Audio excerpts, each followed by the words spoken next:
जय हिंद बच्चों।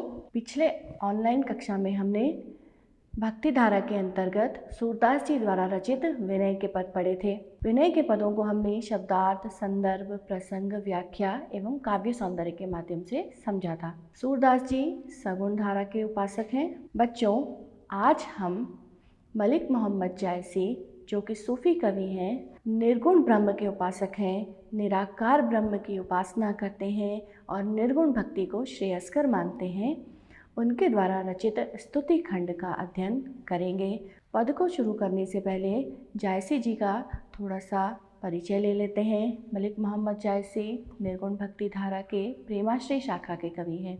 आप लोगों को पूर्व ज्ञान है कि प्रेमाश्रय शाखा के कवि सूफी कवि कहलाते हैं। वे निराकार ब्रह्म की उपासना प्रेम के माध्यम से करते हैं।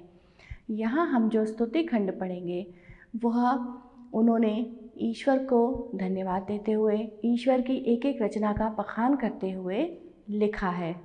सुनते हैं जायसी द्वारा रचित स्तुति खंड का पहला पद। संवरो आदि एक करतारो, जेहु जेहु दीन कीन संसारो, कीने सी प्रथम ज्योति परगासो, कीन्हे सी तहि पीरिति कैलासो, कीन्हे सी अग्नि पवन जल खेहा, कीन्हे सी बहुतई रंग उरेहा, कीन्हे सी धरती सरक पतारो, कीन्हे सी बरन बरन अवतारो, कीन्हे सी सात दीप ब्रह्मंडा, कीन्हे सी भुवन 14 खंडा, कीन्हे सी दिन दिन अर ससिराते, कीन्हे सी नखत तराइन पाते, कीन्हे सी धूप सी और छाहा, कीन्हे सी मेघ बिजू तेहि माहा, कीन सबई अस जाकर दो सरई छाज न काहो, पहले ही ते ही ना उलई कथा कहूँ अवगाहूँ। सबसे पहले बच्चों इसमें कठिन शब्दों के अर्थ जान लेते हैं, जिससे हमें इसका अर्थ बनाने में आसानी होगी। संवरो स्मरण करता हूँ, जेह जिसने, जियो जीवन, कीन्हे सी किया, खंडा विभाग, सियु शीत, छाज शोभा, अवगाहु अवगाहन या डूबना। सबसे पहले हम पद का संदर्भ देखेंगे। प्रस्तुत पद जो कि चौपाई एवं दोहा छंद में है, उसे हमारी पाठ्य पुस्तक 10वीं हिंदी विशिष्ट नवनीत से पद्य खंड की इकाई 1 भक्ति धारा के स्तुति खंड से लिया गया है, जिसके रचयिता मलिक मोहम्मद जायसी हैं। तो बच्चों, ये तो हुआ संदर्भ कि पद कहाँ से उतरत है। अब बात करते हैं प्रसंग की। प्रसंग में हम देखेंगे कि मलिक मोहम्मद जायसी जी ने ईश्वर के द्वारा जो रचनाएं की गई हैं उनका वर्णन किया है, ईश्वर को धन्यवाद दिया है, ईश्वर की हर एक रचना में ईश्वर का ही वास दिखलाया है। बच्चों, आप जानते हैं व्याख्या।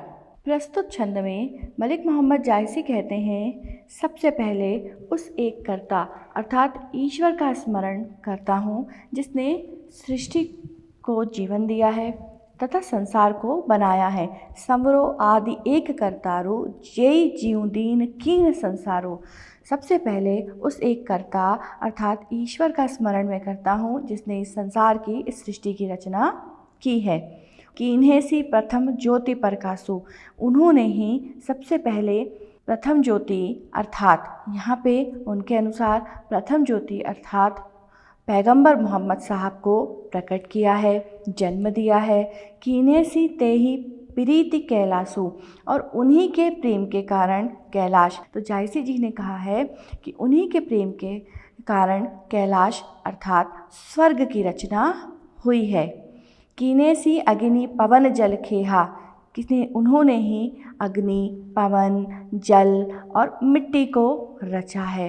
कीन्हे सी बहुतई रंग उरेहा, उन्होंने ही इन चारों तत्वों के द्वारा अर्थात अग्नि, पवन, जल और मिट्टी के द्वारा बहुत से रंग प्रकृति में बनाए हैं। आशय कि उन्होंने अनेक प्रकार की वस्तुओं की, भिन्न भिन्न प्रकार की वस्तुओं की रचना की है। कीन्हे सी धरती सरग पतारो, उन्होंने पृथ्वी, स्वर्ग और पाताल बनाए हैं। इसके पश्चात कीनेसी बरन बरन अवतारू। इसके पश्चात उन्होंने विभिन्न विभिन्न प्रकार के अवतार लिए हैं। कीनेसी 7 द्वीप ब्रह्मंडा, उन्होंने ही 7 द्वीप और 14 भुवनों की रचना की है। कीनेसी दिन दिन अर ससिराती, उन्होंने ही सूर्य, दिन, दिनर का अर्थ सूर्य, शशि का मतलब चंद्रमा और दिन का अर्थ दिवस, उन्होंने ही दिन, सूर्य और चंद्रमा की रचना की है। कीनेसी नखत तराइन पाती, और उन्होंने ही बहुत से नक्षत्र और तारों की पंक्तियाँ भी बनाई हैं। कीनेसी धूप सिय और छाहा, उन्होंने ही धूप, सियु और छाहा, सियु का अर्थ अपन शब्दार्थ में देख चुके हैं शीत, और छाहा का मतलब छाया, उन्होंने ही धूप, शीत और छाया की रचना की है। कीनेसी मेघ बिजु तेहि महा, उन्होंने ही मेघ अर्थात बादल, बिजु मतलब बिजली, उन्होंने ही बादलों की रचना की है और उन्होंने ही बादलों के मध्य चमकने वाली बिजली भी रचित की है। ये हमारी चौपाइयाँ हुई।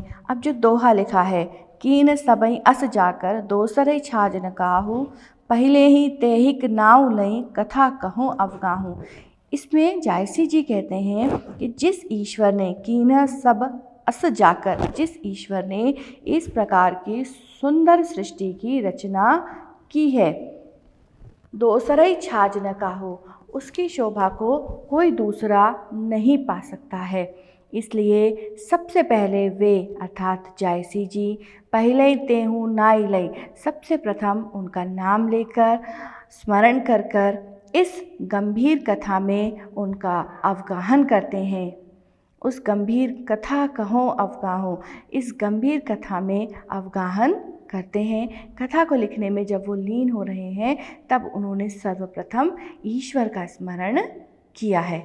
प्रस्तुत छंद में जो कि चौपाई एवं दोहा है, तो सबसे पहला काव्य सौंदर्य तो हमें यही मिल गया कि प्रस्तुत छंद चौपाई एवं दोहे में रचित है। प्रस्तुत छंद की भाषा जायसी की ठेठ भाषा अवधि है। यहाँ पर अनुप्रास अलंकार है और ईश्वर का स्मरण करते हुए जायसी जी ने कथा लिखने की शुरुआत की है। बच्चों, इस प्रकार हमने पहले पद का अर्थ अच्छे से समझ लिया है। अब हम दूसरे पद की ओर चलेंगे। दूसरे पद में जायसी जी ने ईश्वर द्वारा रचित सृष्टि में संपूर्ण चीज़ों की व्याख्या की है, बताया है कि उन्होंने किस किस प्रकार से चीज़ों को बनाया है और उनका आभार व्यक्त किया है। कीनेसी हेव समुद्र अपारा, कीनेसी मेरु खिखिद पहारा, कीनेसी नदी नार औझारा, कीनेसी मगर मंच बहुवरना, कीनेसी सीप मोति बहु भरे, कीनेसी बहुतहि नग निर्मरे, कीनेसी वनखंड और जरमूरी, कीनेसी तरिवर तार खजूरी, कीनेसी साउज आरन रहें, कीनेसी पंखी उड़हीं जह चाहें, कीनेसी बरन सेत औश्यामा, कीनेसी भूख नींद विश्रामा, कीनेसी पान फूल बहु भोगु, कीनेसी बहु औषध बहु रोगु, निमिख न लाग कर ओहि सबई कीन पल एक, गगन अंतरिक राखा बाज खम्भ बिनु टेक। बच्चों, सर्वप्रथम हम पद में आए हुए कठिन शब्दों के अर्थ समझ लेते हैं। अपारा असीम, मेरु सुमेरु पर्वत, खिखिंद किष्किंधा, नार नाले, झारा झरने, जरी मूरी जड़ और मूल, साउज जानवर, आरन जंगल, औषध औषधि, निमिक क्षय, बाज बिना, टेक सहारा। अब हम पद का संदर्भ समझ लेते हैं। बच्चों, प्रस्तुत पद हमारी पाठ्यपुस्तक हिंदी विशिष्ट नवनीत के भक्ति धारा के पद्य खंड स्तुति खंड से लिया गया है, जिसके रचयिता प्रसिद्ध कवि जायसी हैं। इसके पश्चात हम इसका प्रसंग समझ लेते हैं। प्रस्तुत पद में जायसी जी ने ईश्वर के द्वारा की गई विभिन्न रचनाओं का वर्णन किया है। यहाँ हम इसे यूँ भी कह सकते हैं कि सृष्टि की समरसता का भी वर्णन किया है। अब हम इसकी व्याख्या समझेंगे। जायसी जी कहते हैं कीनेसी हेव समुद्र अपारा। उस ईश्वर ने असीम 7 प्रकार के समुद्रों की रचना की है। कीनेसी मेरु खिकिद पहारा, जिस प्रकार हमने देखा मेरु मतलब सुमेरु पर्वत, खिकिद मतलब किष्किंधा पर्वत। ईश्वर ने ही सुमेरु और किष्किंधा पर्वतों को बनाया है। कीनेसी नदी नार औझारा, ईश्वर ने ही नदी, नाले और झरनों की रचना की है। और कीनेसी मगर मच्छ बहुवर्णा, और उनमें रहने वाले विभिन्न प्रकार के जंतु, मगरमच्छ आदि की रचना भी की है। कीनेसी सीप मोती बहु भरे, ईश्वर ने ही पानी के अंदर मिलने वाली सीपों को बनाया है, जिसमें बहुत से प्रकार के मोतियों को भर दिया है। कीनेसी बहुत ही नग निर्मरे, और उसमें ही मतलब गहरे पानी में ही विभिन्न प्रकार के नग जो निर्मल कांति से युक्त हैं, आभा से युक्त हैं, उनकी भी रचना की है। जैसे हमें पता है कि गहरे पानी में ही बैठने से मोती मिलता है। कीनेसी वनखंड और जड़ी मूरी, जिसने जंगल बनाए हैं और जंगलों में मिलने वाली जड़ी मूरी अर्थात जड़ी बूटी बनाई है। जड़ और मूल की भी रचना की है। कीनेसी तरिवर तार खजूरी, जिसने ताड़ और खजूर के वृक्ष बनाए हैं जो बहुत बड़े बड़े होते हैं। कीनेसु साउज आरन रही, कीनेसी पंख उड़ई जहाँ चहे, ईश्वर ने ही साउज अर्थात जानवर, जब उन्होंने वनखंड की रचना की है, उसमें जड़मूल की रचना की है, बड़े बड़े वृक्षों की रचना की है, तो उन्होंने ही उस जंगल में रहने वाले जानवरों की भी रचना की है। कीनेसी पंख उड़ई जहाँ चाहे, इस प्रकार के पक्षी बनाए हैं जो जहाँ चाहे वहाँ अपनी इच्छा से उड़ सकते हैं। कीनेसी बरन खेत औश्यामा, जिन्होंने ही विभिन्न प्रकार के खेत बनाए हैं, जिन्होंने ही बहुत प्रकार के बरन खेत और श्यामा। कीनेसी भूख नींद विश्रामा, जिन्होंने सफ़ेद और काले रंग बनाए हैं, उन्होंने ही भूख, नींद और विश्राम की रचना भी की है। कीनेसी पान फूल बहु भोगु, कीनेसी बहु औषध बहु रोगी, उन्होंने ईश्वर ने पान, फूल और बहुत प्रकार के भोगों की रचना भी की है। उन्होंने कीनेसी बहु औषध बहु रोगी, उन्होंने विभिन्न प्रकार की औषधियों की रचना की है, जिससे विभिन्न प्रकार के रोगों को दूर किया जा सकता है।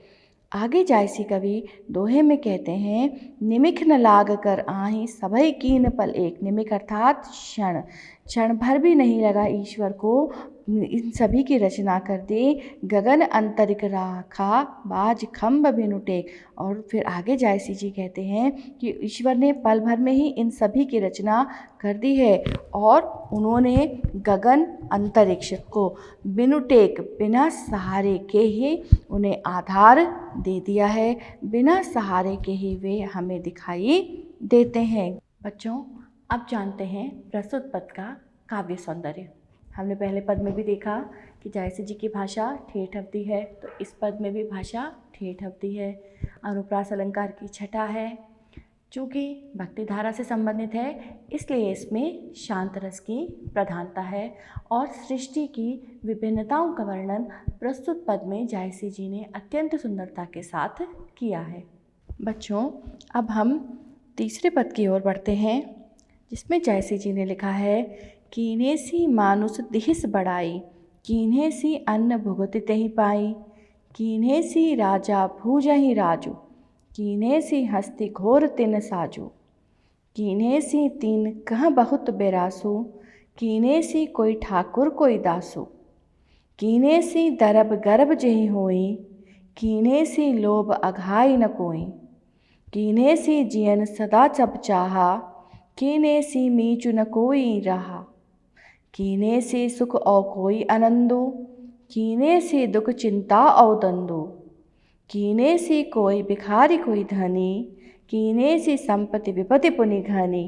अब आगे जायसी जी दोहे में लिखते हैं, कीने सी कोई निभरोसी, कीने सी कोई बरियार, छार होते सब कीने सी, पुनि कीन्हे सी सब छार। सबसे पहले हम इस पद में कठिन शब्दों के अर्थ समझ लेते हैं। दिहिस दी, बड़ाई बड़प्पन, भुगती भुक्ति या भोजन, भूजही भोगते हैं, जियन जीवन, मीचू मृत्यु, दंदु द्वंद्व या क्लेश, विपत्ति संकट, निभरोसी असहाय, बरियार बलवान, छार मिट्टी। सबसे पहले पद का संदर्भ देख लेते हैं। अभी हमने पद को देखा, फिर हमने पद के कठिन शब्दों के अर्थ समझे। अब हम पद का संदर्भ देखेंगे। प्रस्तुत पद हमारी पाठ्य पुस्तक नवनीत हिंदी विशिष्ट के भक्तिधारा खंड से, जायसी स्तुत खंड से लिया गया है। अब हम प्रसंग देखेंगे। प्रस्तुत पद में जायसी जी ने ईश्वर की विभिन्न रचनाओं का वर्णन किया है। ईश्वर ने सुख दुख, जीवन मरण, आनंद उदास, खुशी, जितनी भी चीज़ें बनाई हैं, इनका वर्णन उन्होंने प्रस्तुत छंद में चौपाई एवं दोहे के माध्यम से हमारे सामने किया है। प्रस्तुत पद में जायसी जी कहते हैं कि उसने, कीनेसी अर्थात उसने, ईश्वर ने मनुष्य देहिस बढ़ाई, मनुष्य को उत्पन्न किया है और बढ़ाई, और उसे अन्य प्राणियों से अधिक बढ़ाई अर्थात बड़प्पन दिया है। कीनेसु अन्न भुगति तेहि पाई, उसने अन्न भी बनाया है जिससे मनुष्य को भोजन प्राप्त हुआ है। अर्थात ईश्वर ने मनुष्य की रचना की है तो उसे अन्य प्राणियों से अधिक बड़प्पन दिया है, उसे अन्य प्राणियों से अधिक श्रेष्ठ बनाया है। मनुष्य को अपना पालन करने के लिए, पोषण करने के लिए ईश्वर ने अन्न बनाया है और उससे उसको भोजन भी प्राप्त होता है। ईश्वर ने ही राजा भूजहि राजू, ईश्वर ने ही राजाओं को बनाया है जो राज्य का भोग करते हैं। कीने सी हस्ती घोर तिन साजू, उसने उन राजाओं की शोभा के लिए, अर्थात ईश्वर ने राजाओं की शोभा के लिए हस्ती हाथी और घोर घोड़ा, उसने राजाओं की शोभा के लिए हाथी और घोड़े भी बनाए हैं।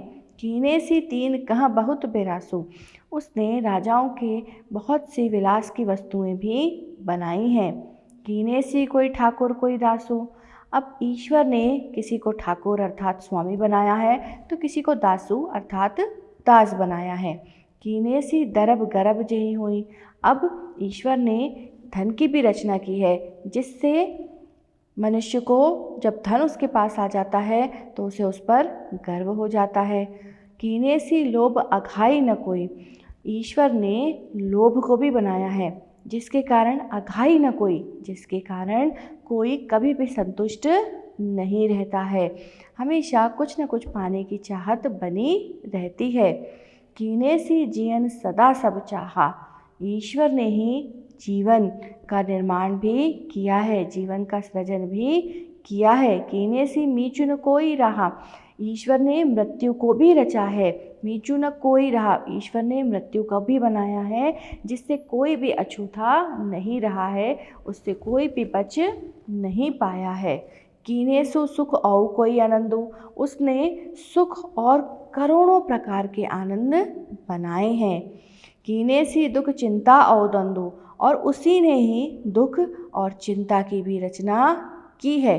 जहाँ दुख और चिंता होगी वहाँ क्लेश अपने आप आ जाएगा। कीने सी कोई भिखारी कोई धनी, ईश्वर ने ही किसी को भिखारी और किसी को धनवान बनाया है। कीने सी संपत्ति विपत्ति पुनि घानी, किसी किसी को तो भिखारी बना दिया है, किसी किसी को बहुत धनवान बना दिया है। और कीने सी संपत्ति, उसने विभिन्न प्रकार की संपत्ति की रचना तो की है परंतु उसके साथ साथ विपत्ति पुनि घनी, परंतु फिर उसने विपत्ति की भी रचना की है। आगे दोहे में जायसी जी कहते हैं, कीने सी कोई निभरोसी, निभरोसी का अर्थ असहाय। कीने सी कोई बरियार, बरियार मतलब बलवान। जायसी जी कहते हैं उसने किसी को तो असहाय बना दिया है और किसी को बहुत बलवान बना दिया है। छार होते सब कीन्हे सी, छार मतलब मिट्टी, अर्थात ईश्वर कहते हैं उसने सभी की रचना किससे की है, मिट्टी से की है। पुणे सी कीन्हे सी सब छार, और सभी को मिट्टी में ही बना दिया है। अर्थात हमने सुना है कि शरीर मिट्टी का होता है, एक दिन मिट्टी में ही मिल जाता है। इस प्रकार जायसी जी कहते हैं कि उसने मिट्टी से ही इन सभी की रचना की है और अंत में इन सभी को मिट्टी ही बना दिया है। इस प्रकार हम देखते हैं कि प्रस्तुत पद में जायसी जी ने ईश्वर की सृष्टि रचना, सुख दुख, जीवन मरण, स्वामी दास, चिंता दुख, दर्द सुख, आनंद, संपत्ति विपत्ति, निर्भय बलवान, सभी की रचना की है और किसी न किसी रूप में हम उसे अपने सामने प्रत्यक्ष रूप से अनुभव कर सकते हैं। प्रस्तुत छंद चौपाई एवं दोहे में रचित है। तो हमारे छंद हो गए चौपाई एवं दोहा। छंद की भाषा जायसी की भाषा ठेठ अवधि है। पद में हम अनुप्रास अलंकार की छटा सर्वत्र देख रहे हैं। पद में भक्ति का उल्लेख है ईश्वर की, तो इसमें शांत रस की प्रधानता है और ईश्वर की समस्त रचना का इसमें उल्लेख है। इस प्रकार हमने इन तीनों पदों में ईश्वर की रचना का उल्लेख देखा है। बच्चों, इस प्रकार हमने पद्यखंड के भक्ति धारा वाली इकाई में से सूरदास जी के विनय के पद और जायसी जी द्वारा रचित स्तुति खंड का अध्ययन किया। इनका अध्ययन करने के पश्चात हम ईश्वर की सगुण भक्ति और निर्गुण भक्ति दोनों से परिचित हो चुके हैं। आशा है आप भली भांति इसे समझ भी गए होंगे। पदों में छोटे छोटे से प्रश्न भी बनते हैं। जैसे जब हमने सूरदास जी के विनय के पद पढ़े तो हम उसमें पूछ सकते हैं कि पद में मीठे फल का आनंद लेने वाला व्यक्ति कैसा है। तो इसका उत्तर होगा, पद में मीठे फल का आनंद लेने वाला व्यक्ति गूंगा है। वाणी की असमर्थता के कारण वह मीठे फल का रस अपने हृदय में तो अनुभव कर सकता है, परंतु हमें बोलकर बता नहीं सकता है। निराकार ब्रह्म की स्थिति भी कुछ इसी प्रकार की होती है। इसके पश्चात फिर हमने जाना कि सूरदास जी ने ईश्वर से अपने अवगुणों पर ध्यान न देने के लिए प्रार्थना की है। फिर उन्होंने बताया है कि उनका मन किस तरह विषय वासनाओं रूपी गंदगी को खाने के लिए भागता है और सत्संग सुनने से जी चुराता है। फिर हमने देखा कि जिस पर ईश्वर की कृपा हो जाती है उसे किस प्रकार ईश्वर का सानिध्य प्राप्त होता है और ईश्वर किस रूप में कृपा करते हैं यह किसी को पता नहीं होता है। अब हम जायसी जी के स्तुति खंड को अगर देखें तो हम देखेंगे कि जायसी जी ने पद्मावत महाकाव्य लिखते समय ईश्वर की स्मरण किया, उनकी कथा लिखी और संपूर्ण सृष्टि में जितनी भी चीज़ें हैं वो ईश्वर ने बनाई हैं और वो किस रूप में हमारे सामने हैं उसे हमारे सामने प्रस्तुत किया है।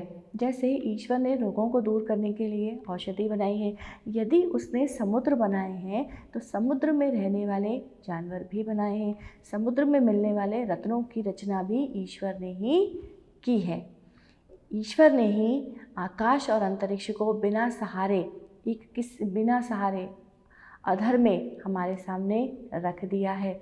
ईश्वर ने ही विभिन्न प्रकार के सुख दुख जीवन मृत्यु आदि की रचना की है।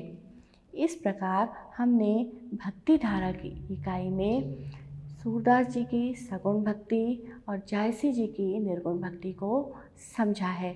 आशा है आप इसे समझ गए होंगे। अगले ऑनलाइन कक्षा में फिर किसी नए पाठ के साथ फिर मिलेंगे। जब तक घर में रहें, सुरक्षित रहें, स्वस्थ रहें। जय हिंद।